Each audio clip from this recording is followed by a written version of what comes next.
Welcome to today's webinar.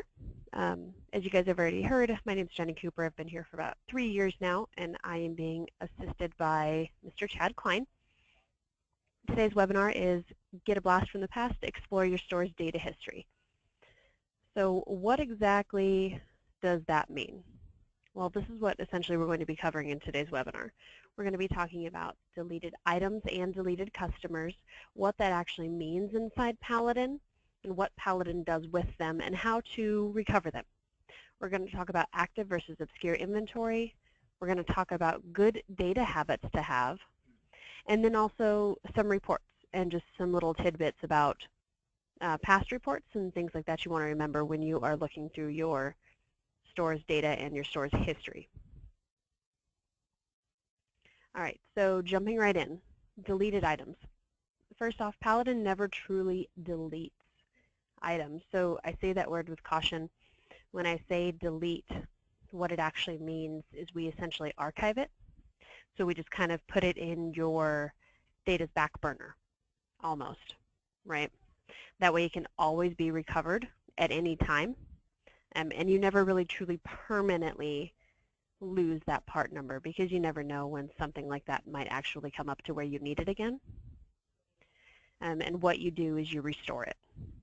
Okay, and I'm going to show you how to do that. And we have a new feature out that allows you to see this even more easy when it comes to that. I'm going to go ahead and show that to you. So be prepared that this demo is going to be a little short today, the webinar in general. So when it comes to a deleted item, okay, so let's just say I'm going to grab a random item. Let's do this one, underground splice kit, okay? So you have this item here. You decide that you no longer need this, or you no longer want this to pop up for whatever reason. So you want to go ahead and delete it, okay? You hit the F2 delete item button, right? We all know this. It gives a little bit of a warning. Are you sure you really want to delete this? Yes, go ahead. Okay, item has been deleted. Now, where the new feature comes in, from the invoice and quote screen, I talked about this last week, I believe, but we will go over it again. So it's always going to give you the option to bring this back. Part number not found. This is the typical response in that sense. Okay, meaning it's been deleted from your inventory.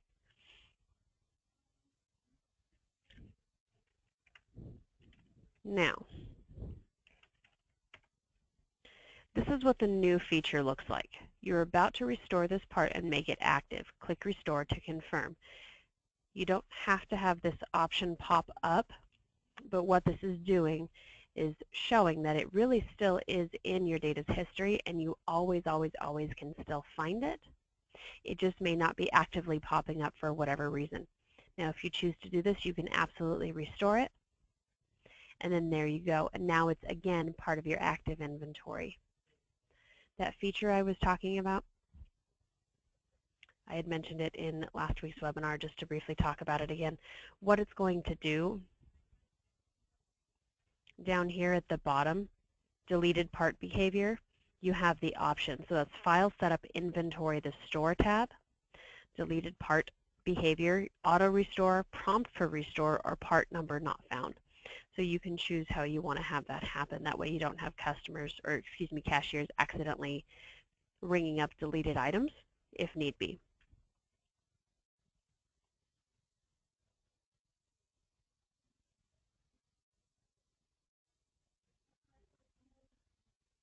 Kind of the same thing moving on to deleted customers. It's a very similar thing. Customers are never really fully deleted inside Paladin. They're just kind of gone into the inactive state or the inactive mode, meaning you can always find them again. Now, a couple of things with a deleted customer, just to make sure that we're all on the same page, you cannot delete a customer with any sort of unpaid balance. So if you're trying to delete this customer because he no longer needs a charge account or whatever you feel is necessary, make sure that the balance has been paid. Otherwise, it will not allow you to do that. And if you're unsure on how to clear a balance, I have an accounting webinar that you can watch, and it'll show you how to do that. Or you can simply put in a case or call into customer service, and they'll go ahead and get this taken care of for you. Now, going over to Paladin,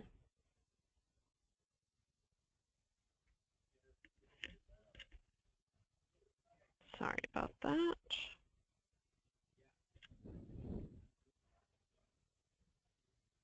All right. Now, going over to Paladin in the customers, okay? Same thing. If we want to go ahead and delete this customer, it's F2, delete customer. You're about to permanently delete this customer from your system. It says permanently deleted, but keep in mind, again, it is never actually permanently deleted. Okay? What you can always restore this, and we can show you how. So we're going to go ahead and delete that. So that was customer account number 6. Now, they had no credit balance, or any balance in general, so it's good to just automatically delete that. So let's say that you need to find this customer again. They come in and they want a past invoice for some reason, but they're no longer in the system. What you're going to do is you're going to hit F2, or excuse me, F1 Advanced Lookup, and then here you're going to check this little box that says inactive, whether you're excluding them or not excluding them, okay? I happen to know the account number, so we're going to go ahead and search it that way. Now, as you can see, the status is deleted, but it does come up in the account number right here.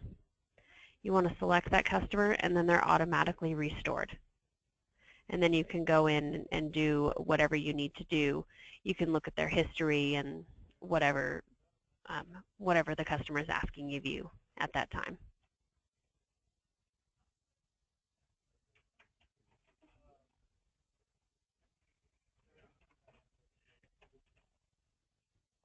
All right, active versus obscure inventory.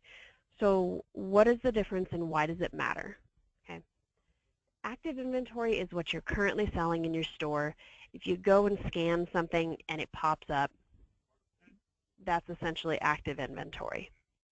Obscure inventory is stuff that you may or may not sell in the future, but what the supplier has available to you. So you have what's called a obscure catalog, which has all of your obscure inventory. Now, what that means is it's one big, huge catalog that you can order from at any given time, but you don't necessarily need that data in your Paladin system. So it's there if you need it, and you can actually access it at any given time. And if you want to have Paladin search it, you can, and that is part of your store's data history, which I'll go ahead and show you, because you can choose to have just your active, just your obscure, so on and so forth, be looked at. So when we're in Paladin, in File Setup, and it's been a while, so pardon me if it takes just a second here.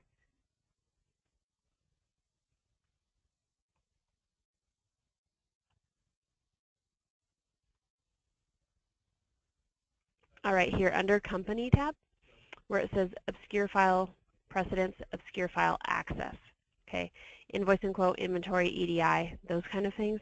That's what's going to show whether you want it to look at the obscure file or not, and you can choose when and where these actually look at your obscure inventory versus just your active. And again, that's in File Setup in the Company tab, probably a quarter of the way down here. And you'll see it technically under the Tag Styles area. And you'll see these boxes of all your obscure file suppliers in the sense of what catalogs are actually loaded in your database. In the database that I have, we have Midwest Fastener and Oracle.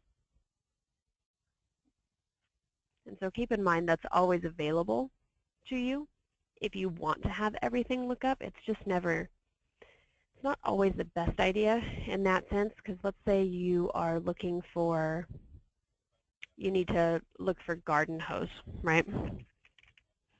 If you type in hose, well now all of a sudden look at all of these things that have hose in it, because this database happens to have the obscure file checked. So it means it's looking at the obscure file catalog and the obscure inventory versus just what's in your active inventory, and you don't want to really run the risk of the cashier, well, which one do I choose? I don't really know. There's no barcode, that kind of thing. So it also helps eliminate error in that sense.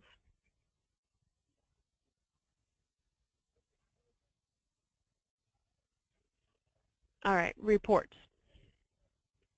As of today, you can get reports that go back up to 2 years, and you'll see that inside Paladin. You may see the date go back a little further, but I just confirmed yesterday, you guys can only go back for 2. You can only click and actually run reports as of 2 years ago.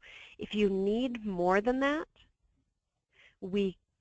Paladin support can change that setting, and we can get you reports that need to go back further. So just simply put in a case or contact Paladin support in some way, and then we can remote into your system and we can get you a report that is longer than 2 years if need be. And then keep in mind with that there are 2 major reports that people use on a monthly basis, sometimes daily, depending, are the inventory valuation and the account summary report. Those are real-time reports. So if you need a past one, you need to contact Paladin support. You can't just run it. So let's say you missed it for June 30th. You can't run it today for June 30th. It would not be accurate. It would run it for what is today's information, not what June 30th information was. And that's something that Paladin support can do to help you with that. Now, on a side note to that, we do have a webinar that talks about preset reports that can eliminate this from happening. That way you always can go back to that exact time. That way you don't lose that information, and it will be the correct snapshot in time.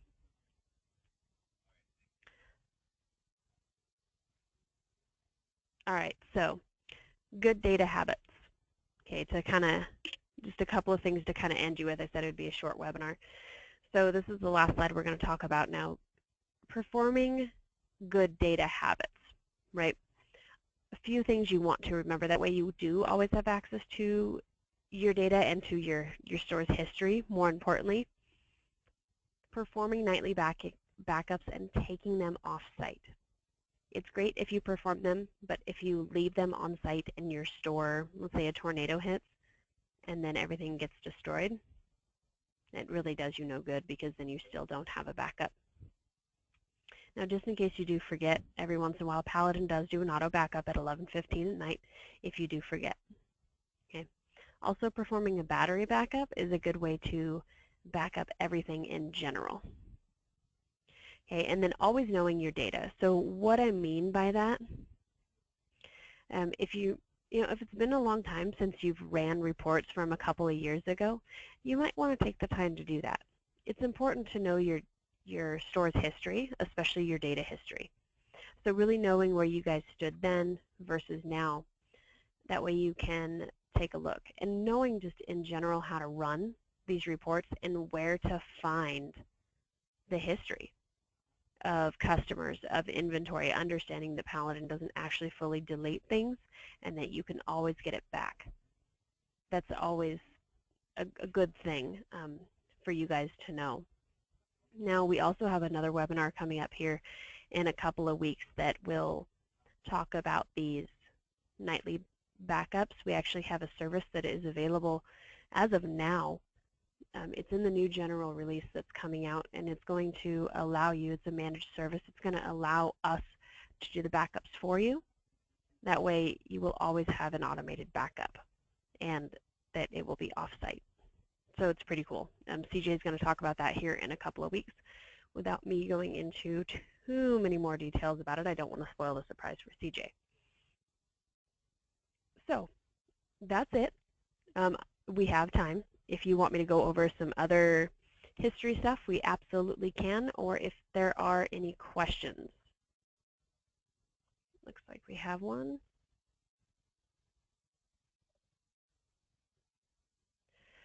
What is a battery backup? Chad, do you want to explain that, or do you want me to? A battery backup, also called like a universal power supply, is basically it's a big old battery that you plug your computer into, and we very much recommend that you have one on your server at least. That way if your electricity ever goes out, you don't lose all your data and your computer doesn't crash, and lots of times things can get deleted, whatever you're currently working on. You can lose a lot of data that way. So by having a battery backup, when the power goes out, that thing will automatically kick on, and your computer will stay running. And then, of course, you can have the time to shut it down the appropriate way and not lose any data. Right, and now we do not sell battery backups, correct? It's something that they have to get at just a different location? That's correct. Yeah, we don't sell any battery backups, but any tech store or online you can get them. I've got one that's called an APC that's attached to my computer right now. I think that's the model or the company that makes it, and it's worked for me very well. But yeah, we don't sell them, but many places do. Pretty easy to get. Great. Thanks, Chad. Does that answer, Bruce, that should answer your question. Let's see. What brand do you recommend? Excellent. Cool. So we answered that question, so we should be good to go there. Are there any other questions at this time? No, ma'am. Awesome. Great. Well, thank you guys so much for taking the time to listen, and we will talk to you soon.